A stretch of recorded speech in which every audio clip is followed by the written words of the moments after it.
हमने जैसे पहले भी बताया था कि 26/11 you know Pakistan and others we condemn these acts of terrorism ऐसे ही है, and unfortunately it was perpetrated by Pakistanis sometimes at the behest of government and sometimes you know non-state actors. और मैं हमेशा कहता हूँ शुक्र करें मोदी साहब नहीं थे एज प्राइम मिनिस्टर, वरना आज पाकिस्तान हिंदुस्तान की एक फुल फ्लैश जंग हो जाती। हाँ, बहुत और दोनों तरफ का नुकसान होता, दोनों तरफ का पाकिस्तान का बहुत बड़ा नुकसान होता, क्योंकि अगर न्यूक्स में तब्दील होती तो बहुत न्यूक्स पे हो जाती है और पाकिस्तान आज पे सैंक्शंस लगी हुई होती बहुत बड़ी, और गल्फ स्टेट से लेके कोई भी आपको नहीं पूछता।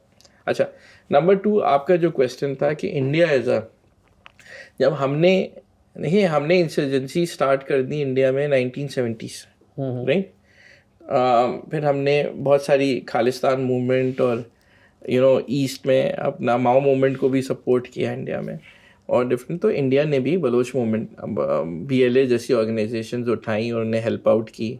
अफगानिस्तान के थ्रू TT पे भी कुछ एलिमेंट्स को सपोर्ट किया। अमेरिकन ने एक कमांडर पकड़ा था जिसे $2 मिलियन इंडियन डिप्लोमेट ने दिए थे, यू नो।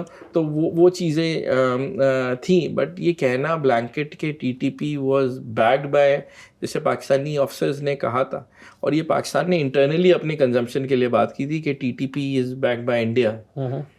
अगर TTP बैक बाय इंडिया थी तो आपने 4 बार उनसे नेगोशिएशंस क्यों की, और अभी वापस नेगोशिएट करके अफगानिस्तान से बुलाया, और अगेन द स्नेक, वही गुड तालिबान बैड तालिबान आप सीखे नहीं, and they started killing our army jawans again, right, TTP। तो इंडिया अगर उसमें इन्वॉल्व होता तो वो, अच्छा बताने की ज़रूरत है, पाकिस्तानियों को बताया गया कि TTP के साथ इंडिया इन्वॉल्व है। वो इसलिए बिकॉज आपकी जो फोर्सेस थी वो रिलीजियस सेंटिमेंट की वजह से बाज़ वक्त और एथनिक रीजंस की वजह से अपने लोगों पे हथियार नहीं उठाना चाहती थी।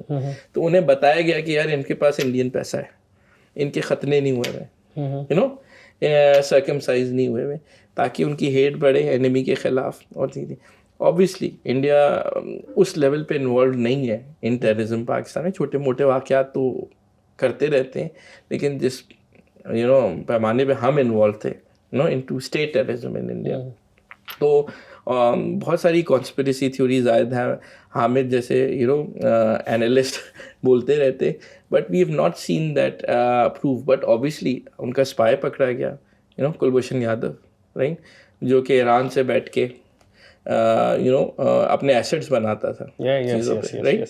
तो वो बहुत सारे चीज़ें तो उनकी तरफ से भी हुई ना, बट उनकी तरफ से रिटेलिएशन थी, और ये सब मोदी गवर्नमेंट के बाद हुई हैं अगर आप देखें, यू नो।